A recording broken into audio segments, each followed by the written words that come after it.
Right, everybody, welcome to Mental Health in Music. I am El Formosa, and we are about to get into an interview with none other than Snoopa. Snoopa, how are you? I'm great. I'm 100% yes, as always, As always. How are you? How's life? That's good, I've had a very busy start to the year. Been getting everywhere possible and just doing everything I possibly can and just preparing to drop bombs on them, really. Lots of music, lots of more radio bits, couple festivals coming up. So, yeah, gassed about this year. Really gassed. I'm going to go straight in and we're going to talk about Wave. So you recently left Wave. Yeah. How does it feel striking out on your own after being in the crew for so long? Well, I feel like I'm quite an independent artist. I do a lot of stuff myself, so whether it's coming from the writing, some videography, the managing, the merchandise, I run a lot. So I've always been quite self-sufficient, and it's not like I'm missing part of my process. And similarly, I'm still working with a lot of the artists in Wave, and I've got bits which have been in the pipeline and are ready to come out. Ready. So yeah, like it's no hard feelings. It's all love, powers and blessings. But at times you just have to do what's true to you and the right thing to you with the cards you're dealt. So that's sort of my stance on it at the moment. But I'm happy and I'm ready to move forward with my solo career, definitely. I get that. Do you think you'll ever be in another crew? I don't. I personally feel like I've been in 2 crews now, because I was also in grime school with Lady Shocker, Pups, Ashcroft, IQ, Johnny Clayface was in there, and a few other members who came and went. And obviously I was in Wave for the best part of 5-6 years. Wow. So I've done my growth with crews as far as I can go, and with the situation how it is, it just sort of shows that sometimes we're just better off to ride on our own and stand our own ground at times. So that's my stance for the future, unless boy better know when to give me a shout in it, because I'm ready for the call up in it. That would be sick, right? Yeah, that would be wild, innit? I'll have to set some new levels.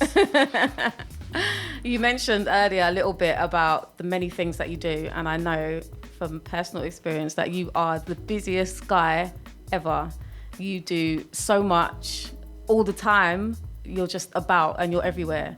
What are some of the things that you are involved in? What have you got your fingers in? What kind of pies? So, starting with like my solo career, obviously it takes a lot to be a musician and to manage yourself and manage all the different entities that compile a artist in today's music industry. On top of that, sort of paired with that, I've been running my own merchandise company and sort of building the startup up from the ground. We're not completely at launch at the moment, but a lot of people will see Soundwave littered through the grime scene, representing. We're representing today. We're right both now. wearing Soundwave tees today. Yeah, and Snoopa's wearing Soundwave cap. Yeah, that's something I do quite a lot of myself. So I designed the logo, the branding and identity. I do a lot of printing solutions myself. I've got a unit where I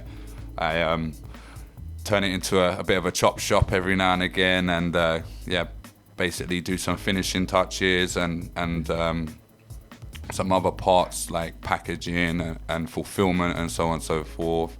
And I've really gone down the hats, snapbacks and curved peaks at the moment line, and I'm also getting the store ready for launch later in the year. I also co-manage Earthspin recordings with Dullah Beats. Hold tight Dullah, that's my guy, trust me. And that entails a lot of stuff from artist relations to the graphic design and promotion elements, mail outs, building concepts and just really sort of hands on board stuff with a label. So big up everybody supporting Earthspin. We've had a good start to the year and we've got really big plans.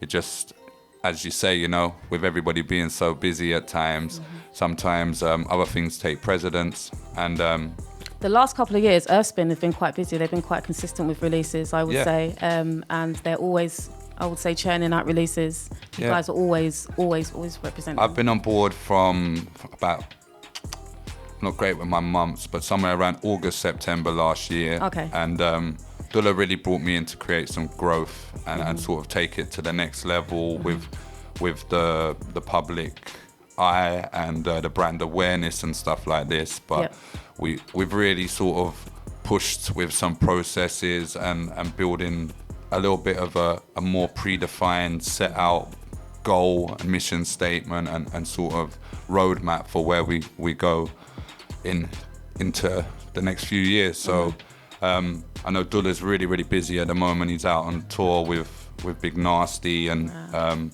recently saw him out in Austria looking across some beautiful mountains and, you know, living his best life to say that, which has been really, really good. But, you know, I say love, powers and blessings a lot.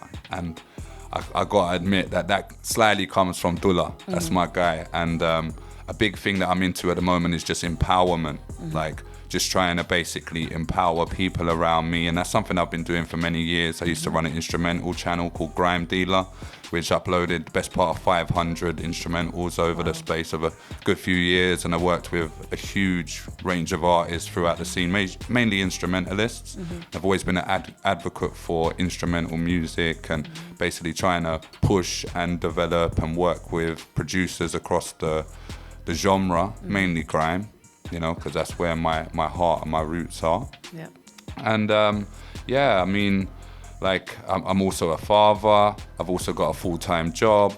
Wow. I also work with a lot of other people on individual projects. I mean, we've got a nice consultation booked in later on. We do indeed. I'm looking forward to that. And I've really got like a bit of a business mind because I did study innovation management and entrepreneurship at master's level, and I've also got a degree in digital media. So I really enjoy project management, and like for instance with Wave, I project managed Wave Tape Volume 1 and Volume 2, and did a lot of work around that. And I also work with a lot of other artists, and I've got a lot of good music to come collaboration-wise. So without going too far into it. I also have been the web graphic designer for Link Up TV for about 6 years now, and I've worked with a lot of bloggers and up and coming sort of journalists who have gone on to really big things. And I think Link Up TV is a great sort of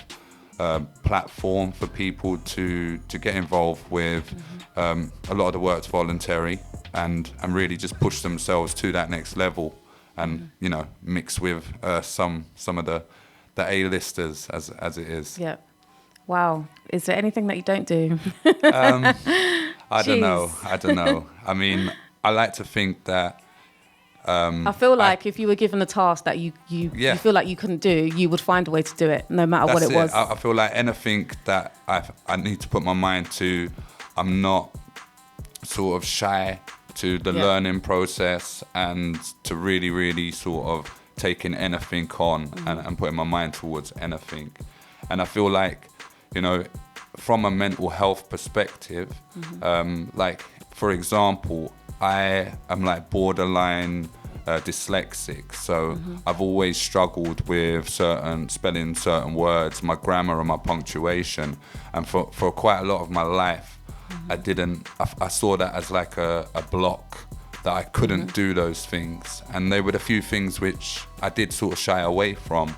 But of recent times, I've sort of tried to switch my mind on to stop disabling myself and to say, like, maybe I find it harder to do it than an average person, or it's more difficult for me to do that. But I shouldn't ever feel like I can't do anything. And I say that to everybody around me. I think that's an important thing. Like, whatever it is you want to do, sometimes it might feel like you think that it's beyond you, or you're incapable of getting to where you want to be with it. But you just gotta persevere.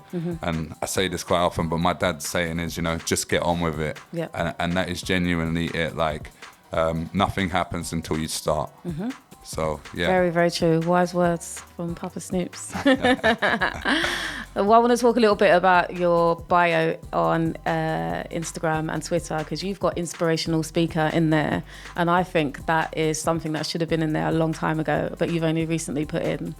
Your tweets and your posts are quite thoughtful, quite deep, and quite inspiring, I would say. What do you think about that? Yeah, I mean, the inspirational speaker element was something I was slightly on the fence about, because putting the words grime MC and inspirational speaker right next to each other is like... some people would think that they just don't mix, and you know, it was hard. But at the same time, I think as I've grown up, I've learned more about myself, and I'm a very empathetical person, so I care a lot about other people's problems, and I care about people more than the average human being, from my opinion and my experiences. So as I say, you know, with all these things that I do, I've volunteered in a lot of roles, and I've worked with a lot of people off my own back. And throughout that, I've done my utmost best to inspire them, to empower them, to give them a platform. A lot of people throw the word around, like bring them in or put them on at times. And sometimes I do feel like there are elements of that, but overall, it's more like the concept that if you've got wisdom, then you should share it. And like, I think Nikki Acute was on the show recently, and she was speaking about her sort of leap into management and artist management. And she said, she was talking about imposter syndrome.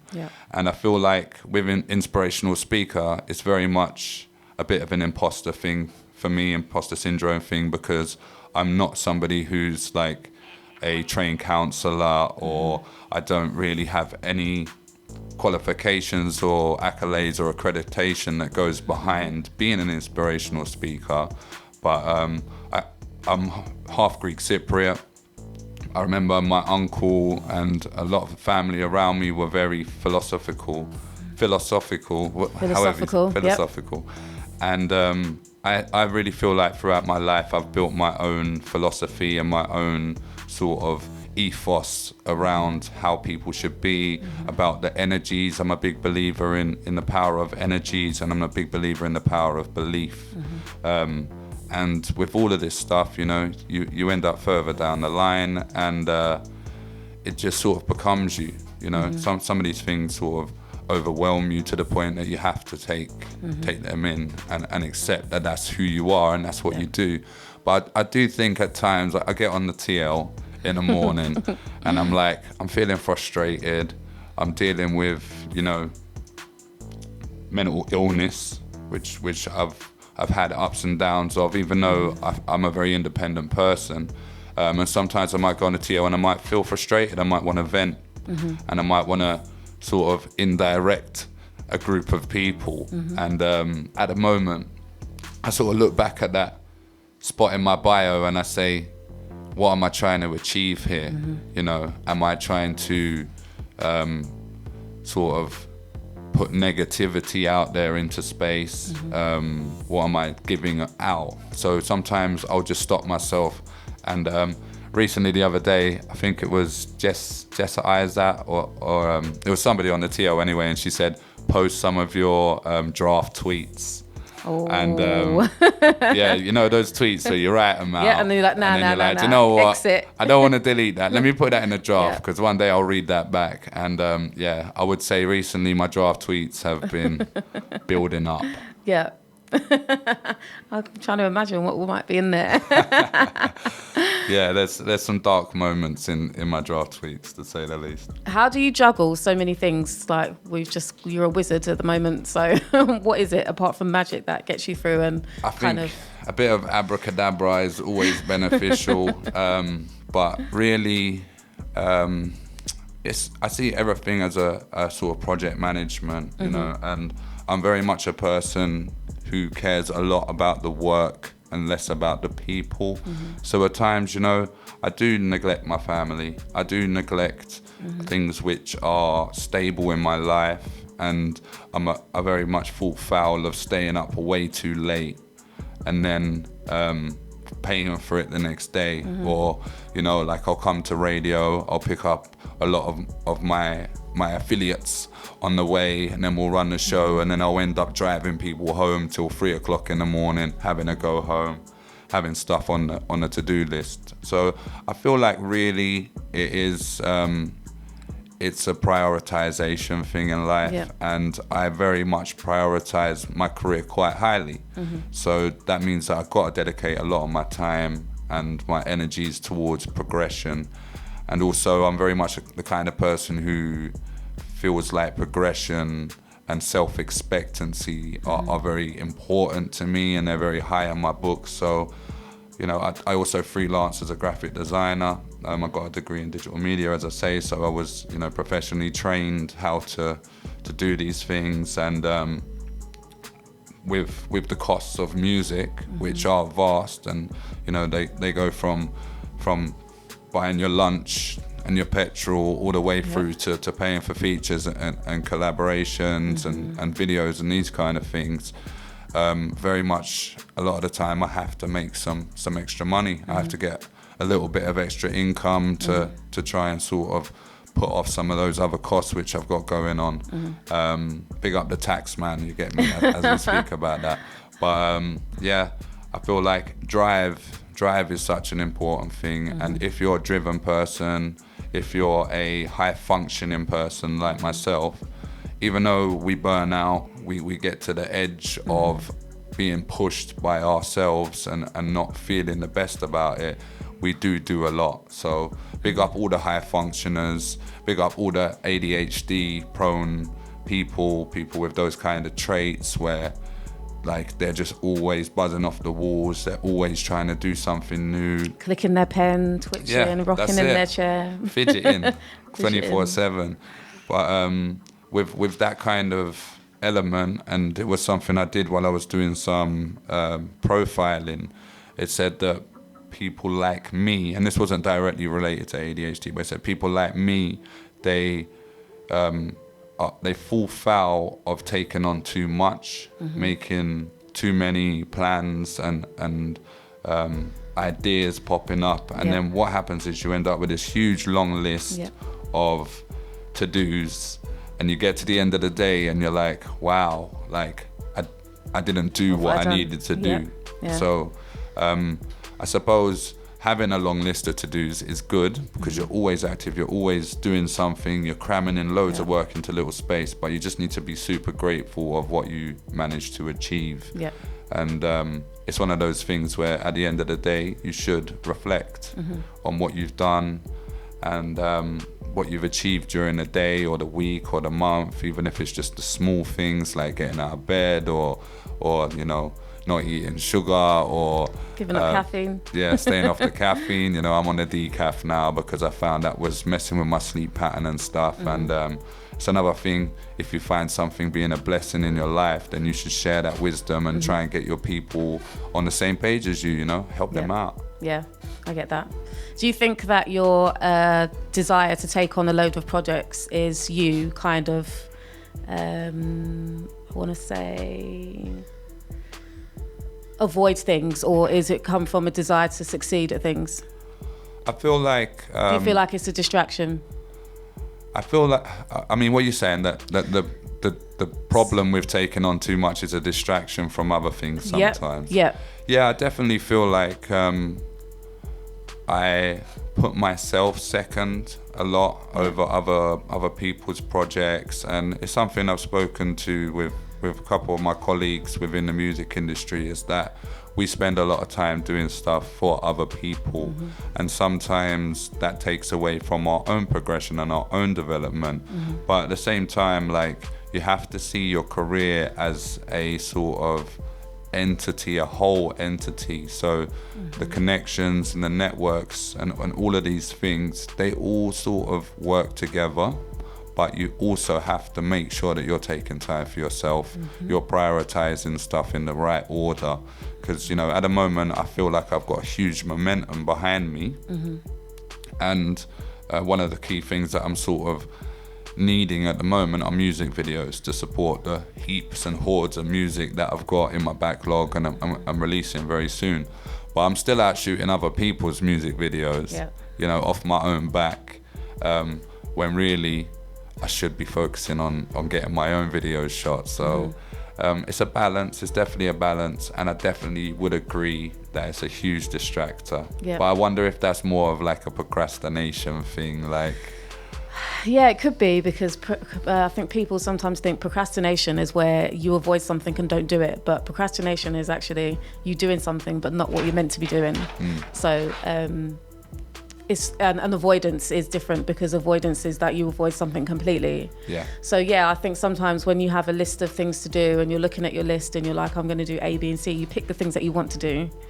Iron's wire dry. You pick those ones, and then you got like, you know, 4, 5 and 6, which were meant to be 1, 2 and 3, but you've decided you don't want to do those things, so you do 1, 2 and 3 first because they look better to you or easier. I like the sort of effort to reward ratio as well, and sometimes, I was saying this before about the creative process for musicians, is that we love to make music, we love to record music, we love to listen to our own music, but with the scene and the industry, quite often you'll spend a lot of time doing the harder jobs, which are the promotion, which are like the marketing, all these other elements, and they're not as satisfying, they're not as rewarding. So it's very easy to make loads of music and not really actually get that out to fruition. And then even when you know you've got loads of music stuck behind you and you need to be sort of getting rid of the backlog and putting this stuff out to the people, you still just want to make more music, you know, get back in the studio, write more lyrics, because that's what we love, and this is kind of why we do everything, you know. I've heard that before, like from a lot of musicians, that, you know, they've got a backlog of music and they want to release it, but they don't know how. Should they do it in bulk, like an EP, or should they do single by single? But they've got so much music backed up, they're thinking to themselves, how am I going to end up releasing all of this music? And I guess it's that problem. It's you've made a tune and you want to do the creative bit, but actually there's a business side to it that maybe is a bit more tricky. Which, and it gets more tricky as the years go by, I'd say.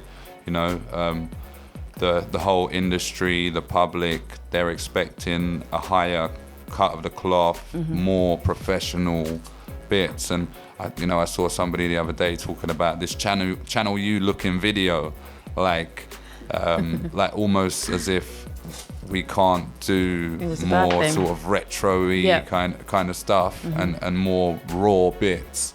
When really our industry and our scene came from a very B-tech sort of build, if you know what I mean, because there isn't as much industry money floating about, there isn't as much investment, there aren't as many people willing to take on grime artists and urban artists as there might be in other genres. So yeah, definitely. You touched a little bit on ADHD earlier. What are some of I haven't had anyone on the show that's talked about ADHD to my knowledge, so what are some of the main difficulties surrounding having ADHD? So ADHD initially is it's attention deficit hyperactivity disorder. That's what it stands for. So attention deficit means that you're like looking for attention, you need more attention, you like to be, you know, the focal point of things. And sort of growing up in school, I definitely found myself as a bit of like the class clown, somebody who was always trying to speak out, and the hyperactivity side of it sort of supports that, because you have just got unlimited energy. People look at you like, how have you done this and this, and you're still here sort of buzzing, you know, like literally like full of energy still after everything. And you know, I look at people in this world and I think I say something which is that energy comes from within, and that's normally followed with and food is for for nourishment and nutrients. Like, 'cause people say I'm eating this food or I'm drinking this drink to get some extra energy or some kind of sugar boost or so on and so forth. But I could have a day of not eating all day and I'd still be full of energy, like really. Yeah. So I find, like, in the education system, it was really hard, like, to be put on the same plinth that another student would be. Yeah. And I ended up in trouble, on report, in detention, doing bad stuff, kicked out of school early for other related things, but it was partially like bad behavior and stuff. So I sort of learned, because I went to university quite late as a mature student, and I think I was about 25 or something, 24, 25, 26, somewhere around that age. And I went for post-18 diagnosis, so being diagnosed with ADHD as an adult, because I had learned that it was important for me to let them know that I've got these kind of traits. I try my best to manage them, because I find with ADHD, like, for me, one of my vices and one of my saviors from it all was, like, learning about myself and learning about what I'm doing wrong, what is not a social norm or normal for people to take on board, and then trying to sort of realize when I'm about to have an episode of craziness or something along those lines, or just like rudeness, and try and actually shut myself down a little bit more, try and what I would call, like, strengthen my like weaker preferences in life. So being more introvert, being more sort of like thinking before I speak instead of speaking before I think, and those kind of elements. So I mean, the thing is with ADHD is the majority of people who are diagnosed with it, their traits are very similar in comparison to, like, autism, which has a really wide spectrum, and a lot of people with autism have got completely different things going on with themselves, but they're really, like, they have some similar traits which are, like, built into them. But I think it's a blessing and it's a curse.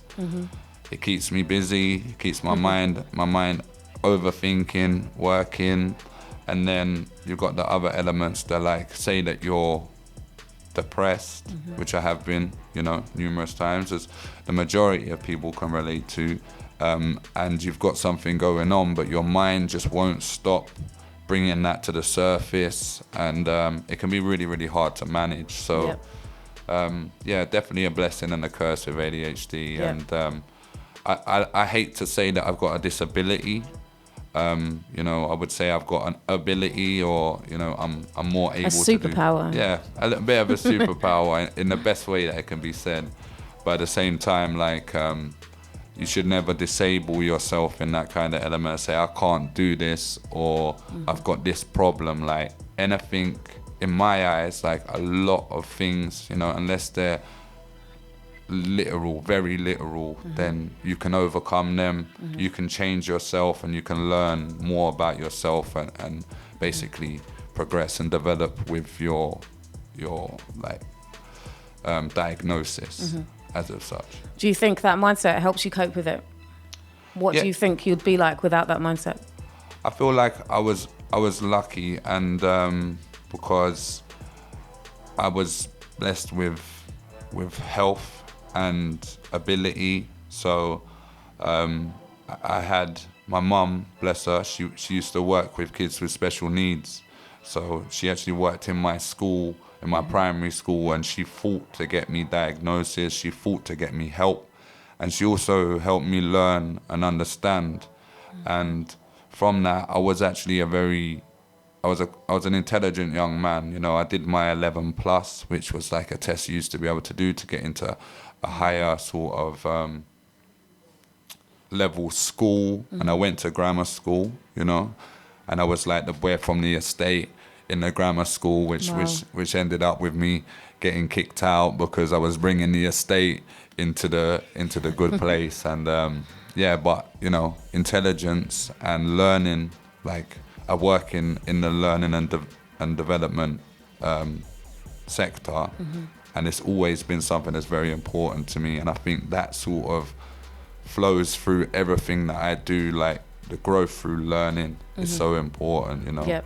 I said something online recently which was, don't be a know-it-all, be a learn-it-all. Yep. And I feel like a lot of people sort of related back to that, innit? Like life is just one big learning curve for all of us. What's one thing that you think people should know about someone with ADHD, something that could help them? What would you like I other feel people to like people need to learn about it. At the moment, there's a lot of talk about neurodiversity, and neurodiversity is like being made, it's like the awareness of neurodiversity and people dealing with things is being pushed to the forefront because it's so important.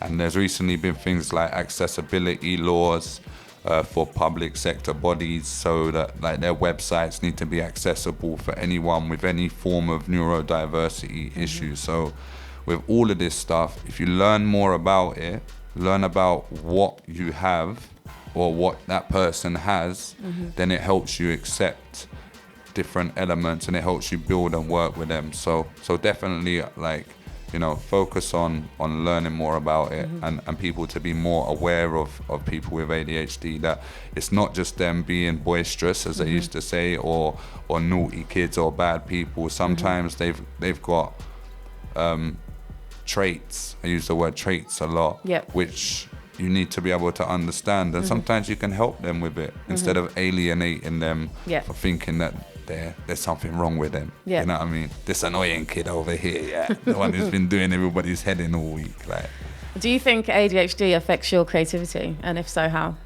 I'd say that it definitely does, because other elements of ADHD are distraction, so you're easily distracted. I'm the kind of person, I can't read in a room if there's stuff going on.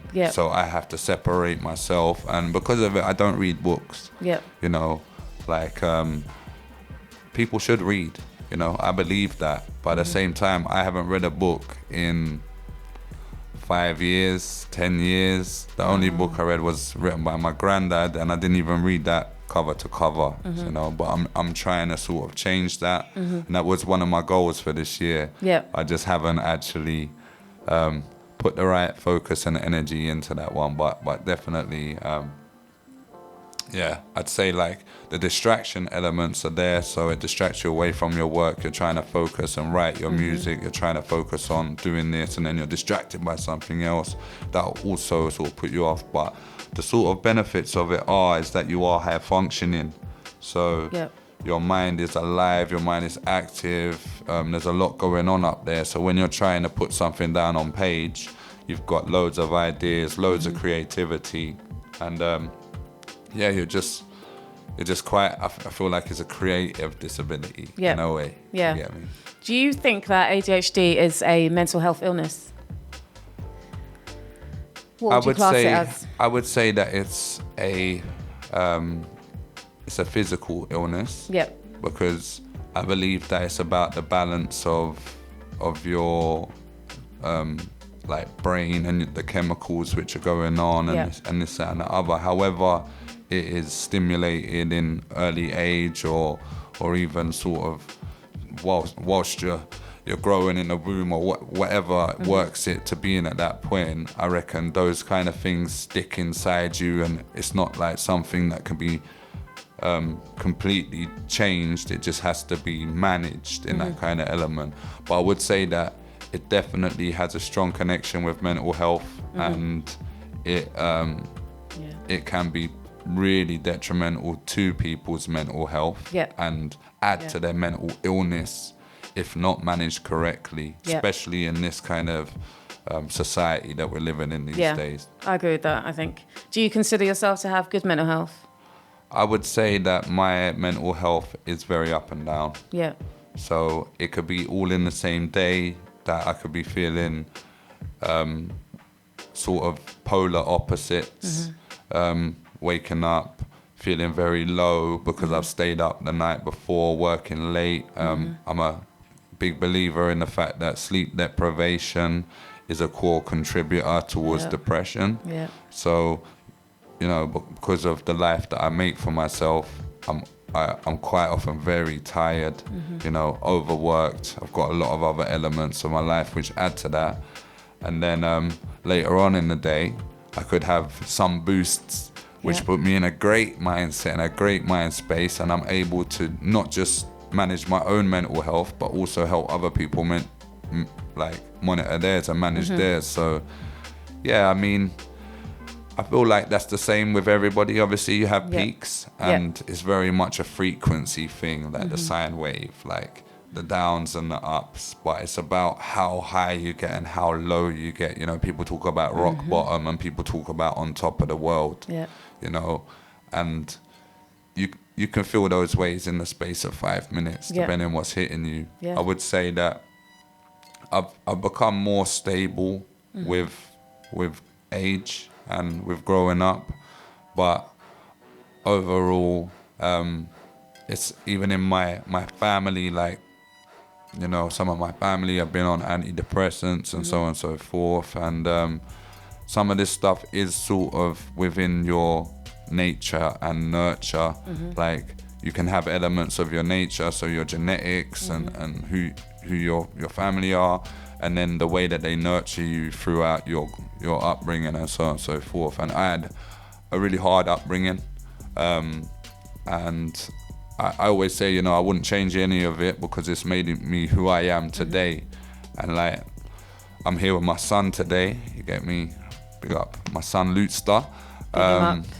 And he's been raised in a different environment, and he's amazing. Like, he's got loads of good traits with him, but at the same time, there's a lot of things which he won't have from, like, the nurture nature is that you can tell somebody to do something, and 50% of people can listen and not make the mistake, and then other people have to make the mistake. So some of them can have the nurture of being nurtured into not doing the wrong things, and other people have to experience, like, whether it's like, don't do crack, and then the kids listens, or it's like me who actually had to see crackheads, you know, and deal with those kind of people, and then realize, oh wait, I shouldn't do that because that's what's going to happen to me, you know. So yes, it's definitely a balance. Like, balance is so core. Yin and yang. I'm a big yin and yang guy. So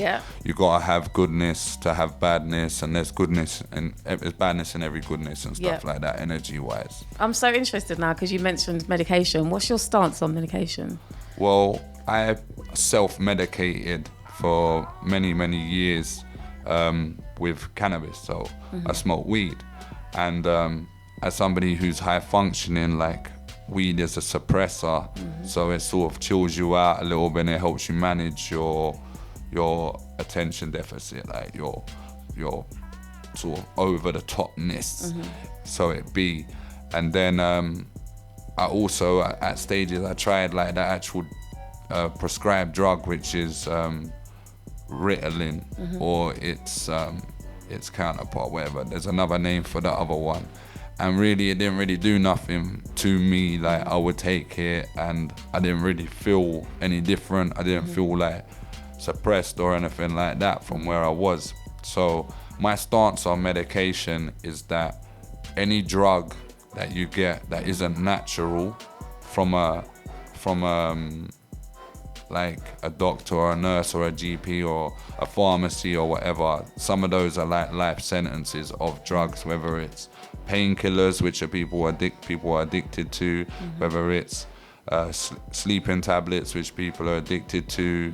A lot of them things aren't really the best thing for you on a long-term basis. So, you know, they might fix the problem temporarily, antidepressants, but you don't want to take them for your whole life, innit? You want to find a way to deal with that yourself, or overcome it, or change the things that are making you feel like that. So especially like mental health wise, my auntie, she was a homeopath, so I'm pretty sure that's the term, and that basically means that it's all natural medicines. You know what I mean?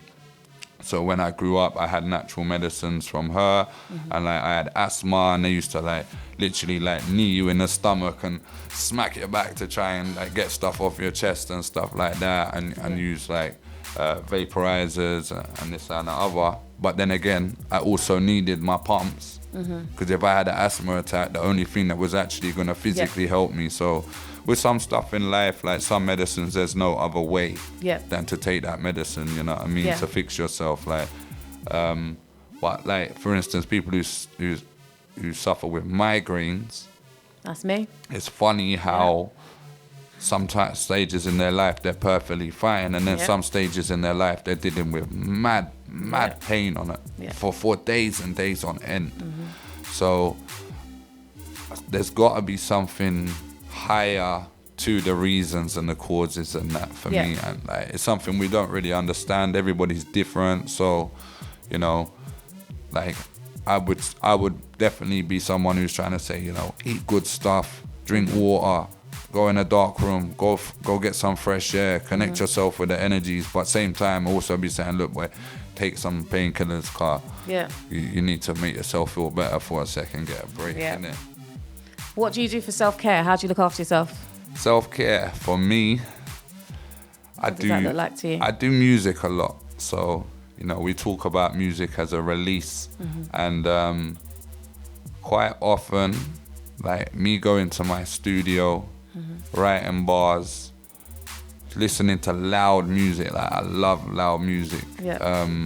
I'm very much that kind of guy where they like turn it down, bad neighbor, noise complaints, all of that. So definitely, like the music is a big self-care thing for me. Makes me feel good about myself. It connects with my soul on a like frequency level that it actually does bring me happiness like that. And like when I was getting singing lessons when I was at uni at some point, my singing teacher was talking about how her whole life she used singing and the vibrations to sort of manage some of her happiness and her self-care. Sorry.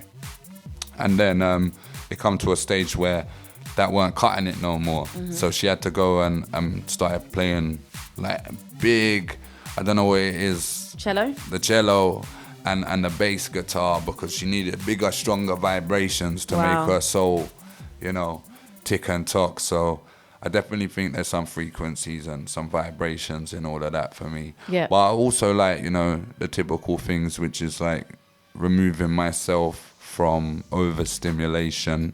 Something else I talk about is like the fact that we're overstimulated from the second that we get up in the morning. We lean over to our mobile phones till the second we go asleep.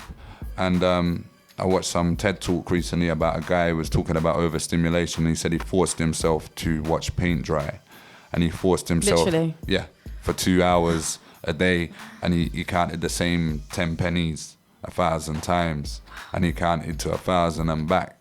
And he was talking about like in those moments of boredom, like having genius moments, like the connections, because your mind's sort of coming back down to a chilled vibe, and your mind's sort of starting to be able to function how it's supposed to without too much going on with it. So I try to take myself away from social media, from the big world and stuff. I'm not really well traveled. I'm very well cultured, but I haven't traveled the globe a lot. So yeah, just, you know, shutting down. Offline is important, isn't it? How would you describe the concept of energies to someone who is not familiar with it? Because you talk about energies quite a bit. How would you describe that? I would say like happiness and sadness are like two big energies, you know, bad and good. And like emotions carry energies for me. So everybody has emotions in it. It's impossible to compare.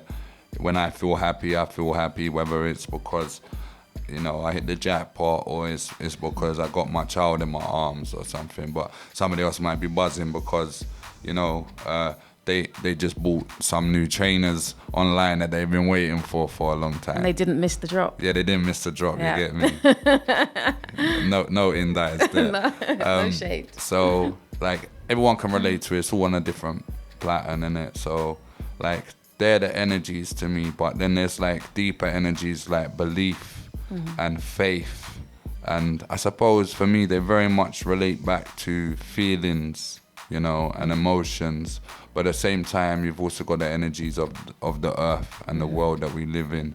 So sometimes I've got like superstition energies, like when it's a full moon, and I think like there's some energies that are messing with my mind and this, that, and the other.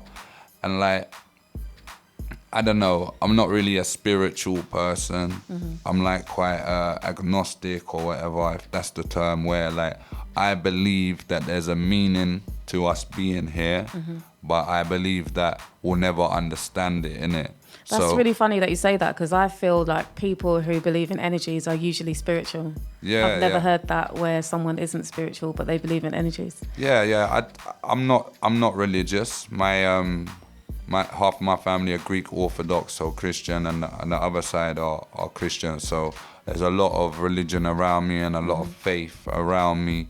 But at the same time, like, we all make our own decisions on this world, innit? And like, when you go out into the world, yeah, you'll feel the energy anyway. Whether it's like you feel like something's brought you some blessings in life, or you feel like you're just getting some bad vibes coming towards you all the time, innit? So yeah, I feel like, you know, everything we do is energy, and people say that like atoms and electrons, we all come from the same thing originally. Like, I believe in evolution and I believe in science quite a lot. So, you know, just because it says, oh, we evolved like this, that doesn't mean that there's not higher purpose, higher meaning, and like there's something going on there, innit?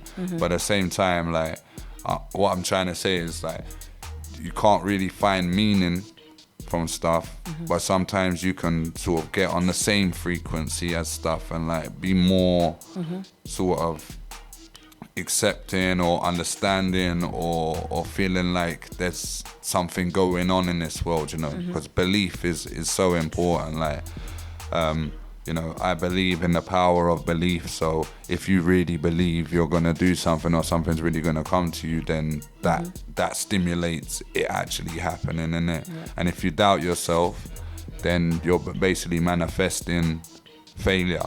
You know what I mean? And manifestation is important, you know, like wishing good things and believing that good things are going to come to people around you.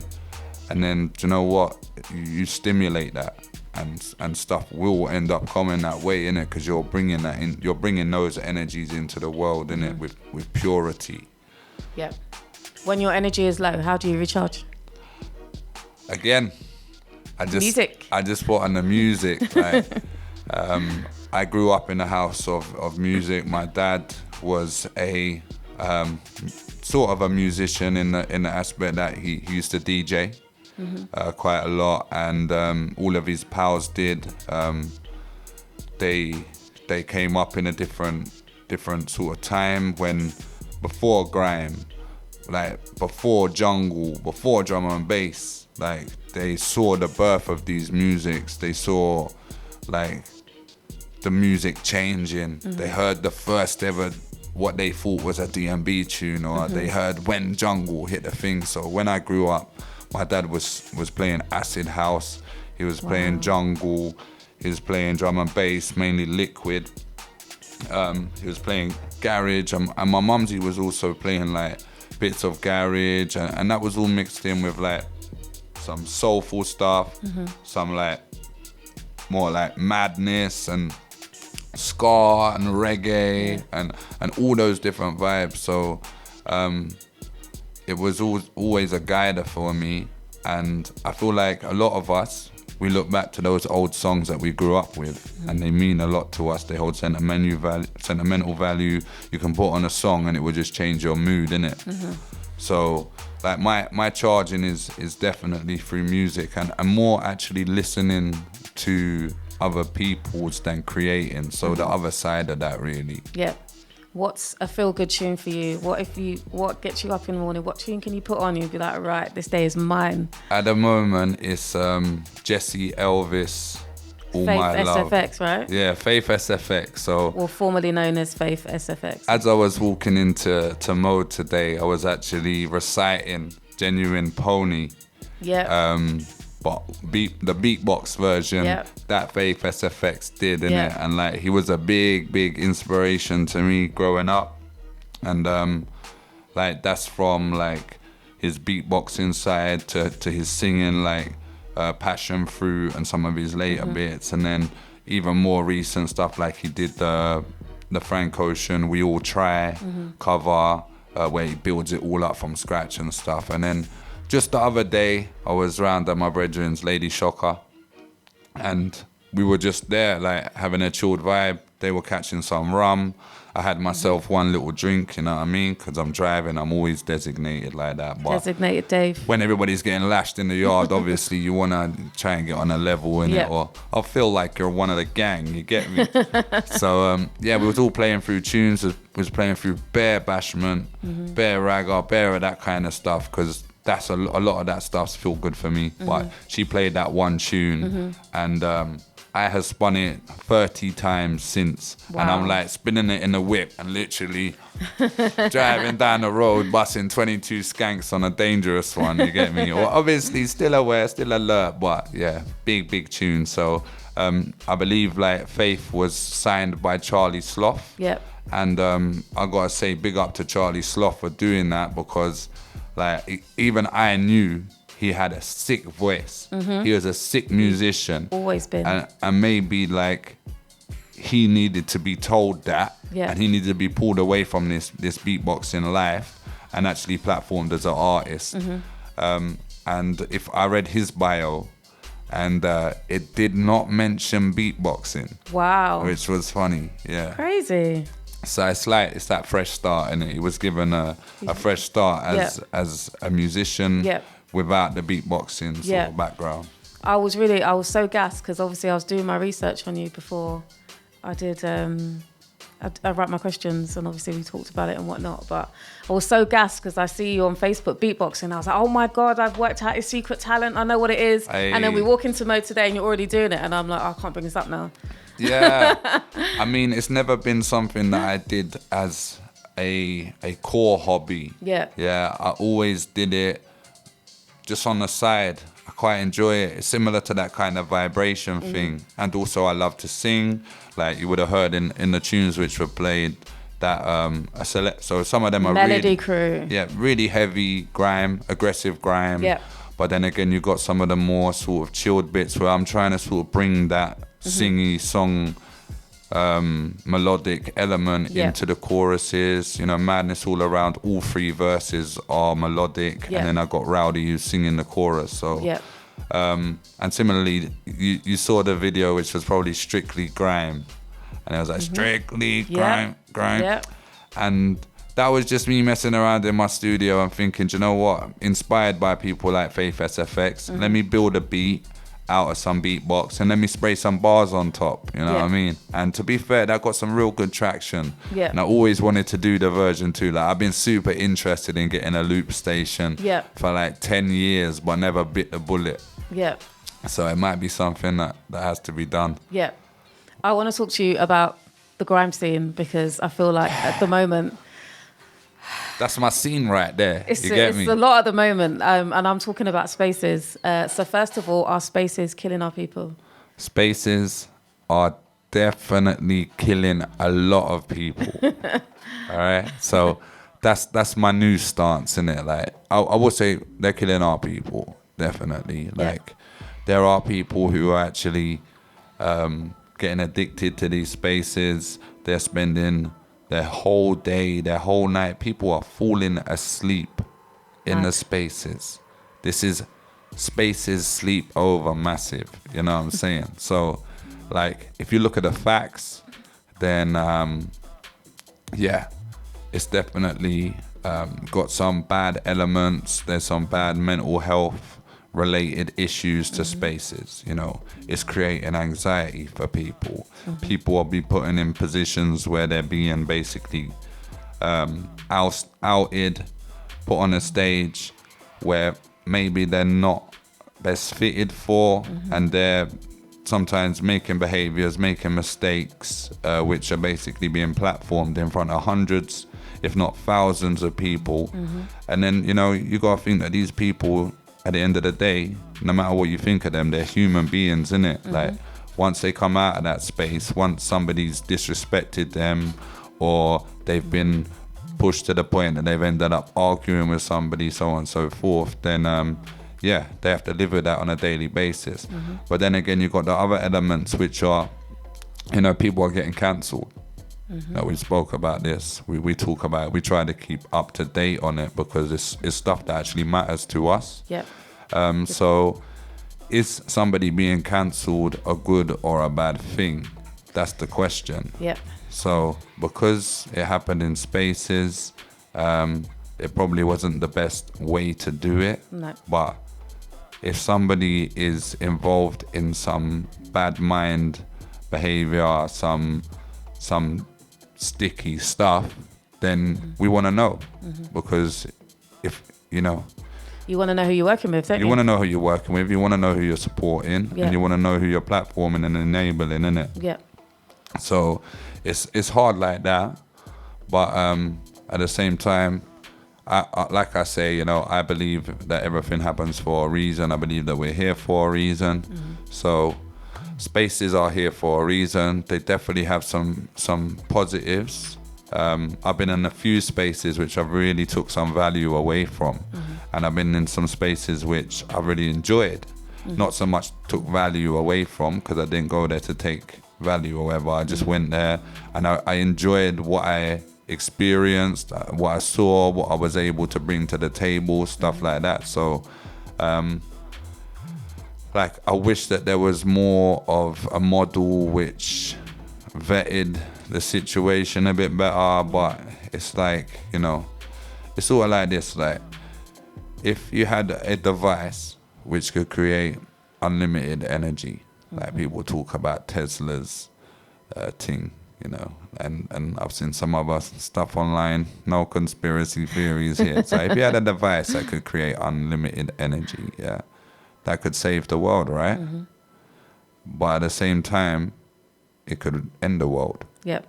So, like, with great power comes great responsibility, innit? And people need to recognize that look, if you've got to the point that you're powerful within spaces, and you've got the power to do good things or do bad things, then what should you do? You know, you should do good things. Innit? You shouldn't be up there on stage trying to bring negativity, trying to draw people out, trying to disrespect people, try and bad mind people around you. You should be up there doing good stuff.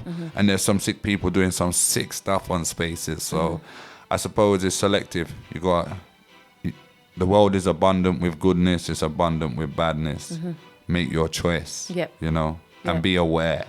Trust me, be aware what's going on around you. How do you think our current trend with spaces relates to the grime scene as a whole? This seems to be all we're talking about at the moment in grime, rather than people releasing music. We're talking about people getting sent for, dubs, spaces. That's what is grime at the moment. I feel like, you know, if I talk about words which I'd involved in, like, good stuff, one of them would be exciting.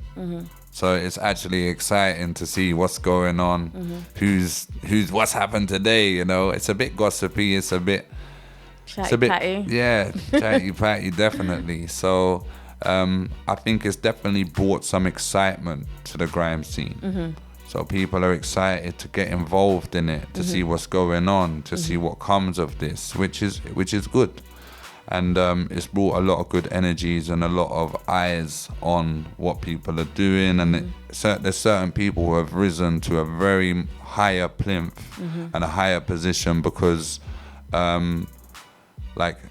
because of the spaces. And, like, for instance, not to show any disrespect, because man know that I rate him very, very highly. I think he's very sick. But recently Logan, OLM, I think it is, clashed JME, like, with beats in spaces, and that created a huge huge boost and a huge sort of support and following for Logan. You know, even though he was a very platformed artist already, he did really, really well. I'll be like you're saying, look, bare people asking me where'd I get my iRig from? It's just the normal iRig, tweet, yeah, you know. yeah. And I saw JME directly tweet him and say, you know, props, basically, give him his flowers, show him his blessings. Yeah.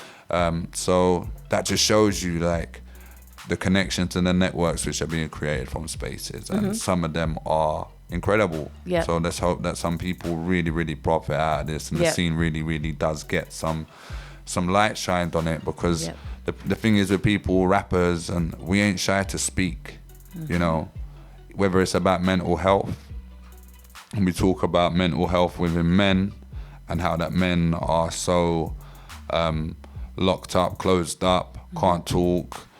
You know, the suicides are very high. You know, it's always the key fact that comes out of this, that, and the other. But I think within the grime scene, I think there's a different balance to that. Because basically we put our heart on our sleeve a lot more. You know, even the people who are talking bare badness, and all their tunes are noog and rah, rah, rah, they've still got that one tune which is like, I grew up in the bits and mumsy couldn't, there were no food in the fridge, and you know what I mean? We are the kind of people who open up. So obviously I've spoken to predominantly males. Predominantly. So I would say I've definitely seen some amazing females, women, sorry, on your interviews, and do you know what? I feel like the value that I've got from some of those, like the International Women's Day talk with Cicely, Rosie Riot, Nikki Acute. Was it just those three? Yeah. I feel like that one session alone, I took so much value away from it. So, that's sick. Definitely there's a lot of amazing women doing stuff in grime and urban music, and sometimes you need to just search for them a bit more, people, innit? Find out who they are and make sure that you make an effort to support them, because we need to platform women in grime. 100%. What have you got coming up over the next year, shall we say? Okay. With all your stuff going on, give me a list. I've got my main sort of next release is the It's LP, ITS, and that's my slogan.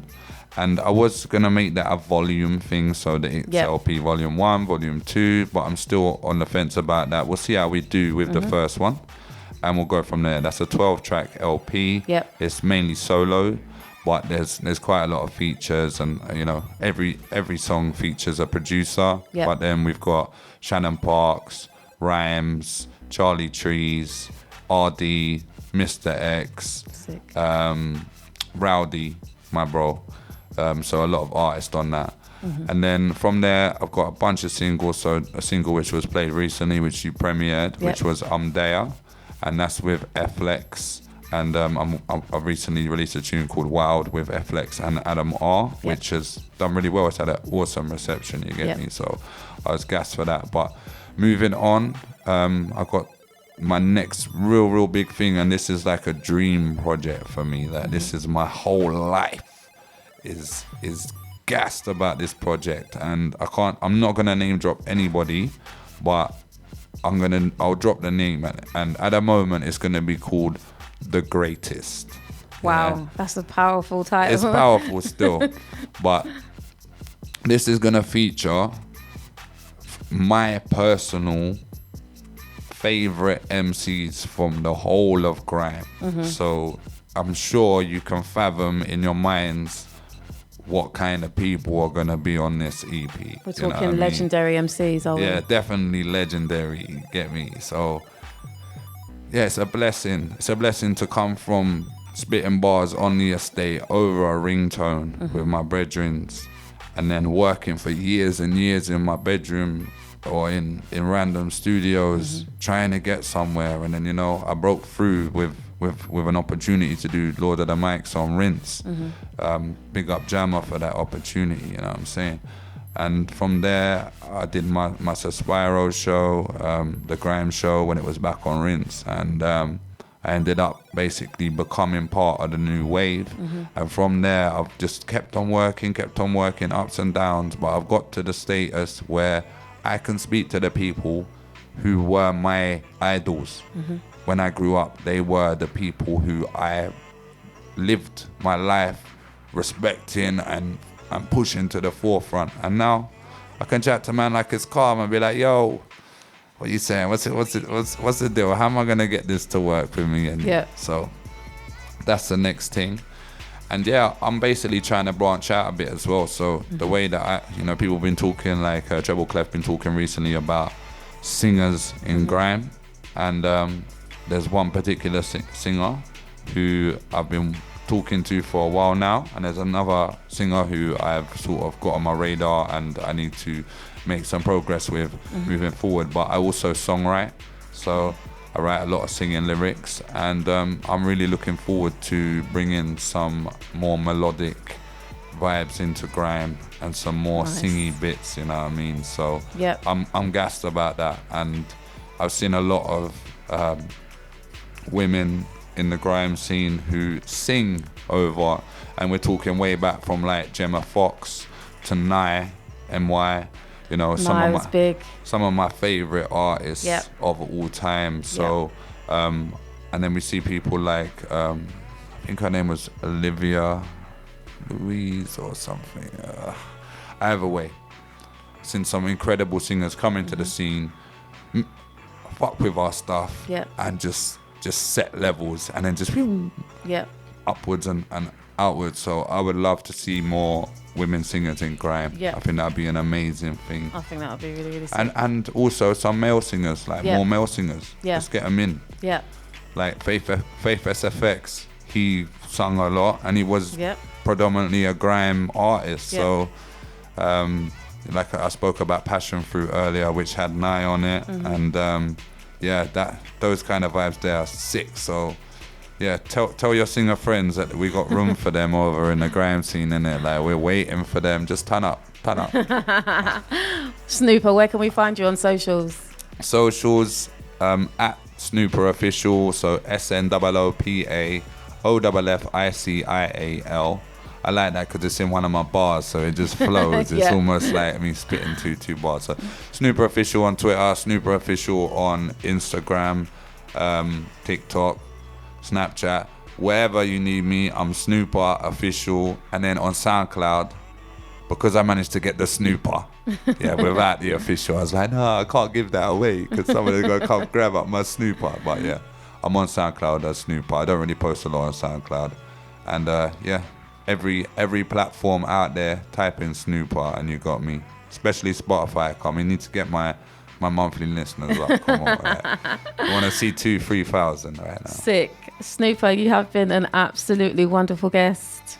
Thank you so much for coming on. Thank you so much for having me. It's been a pleasure. Trust me. We could go for another hour, I believe. Yeah, definitely. I was thinking like, well, we're about a quarter of the way through now. You get me? But hashtag mental health in grime. Big up everybody dealing with mental health, illness, and like I said recently, if we're family, or if even if not, I'm here. Feel free to reach out to me, and I'm about the people. So love, powers, and blessings every time. Love it. Thank you so much to everyone that has locked in. I've been El Formosa, and I will see you in a couple of weeks. Take it easy.